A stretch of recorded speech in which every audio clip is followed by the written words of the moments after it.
আসসালামু আলাইকুম। খাইতে বসছি, তারপরও সালাম দিলাম একটা বিশেষ গুরুত্বপূর্ণ কথা বলার জন্য। আমরা যখন সকালবেলা দোকান খুলি, তখন দেখা যায় অনেক কাস্টমার আগের দিন বা তার আগের দিন কোনো পণ্য নিয়ে থাকলে সকালে দোকান খোলার সাথে সাথে দোকানে আসে চেঞ্জ করার জন্য। তখন আমরা অনেকেই বলে যে সকালে এখনও পনি হয় নাই, বিভিন্ন অজুহাত। তার 1 ঘন্টা 2 ঘন্টা বসায় রাখি, অথবা পরের দিন আসতে বলি, টাকা ফেরত দেওয়া হয় না।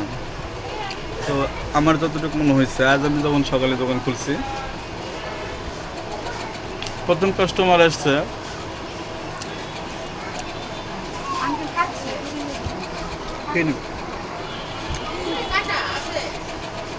পরিবর্তন করার জন্য, যে কালকে তো নিয়েছিলাম এটা ভালো লাগতেছে না, আর একটা জিনিস নিব, চুরি অন্য সাইজ নেন, আমি পাল্টিয়ে দিলাম।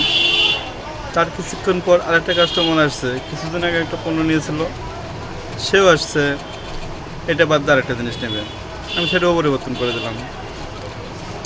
এখন বাজে বেলা 2টা, সকাল থেকে 2টা পর্যন্ত আমি বসতে পারিনি, এত বিক্রি। আমার তো কোনো কোফা লাগলো না।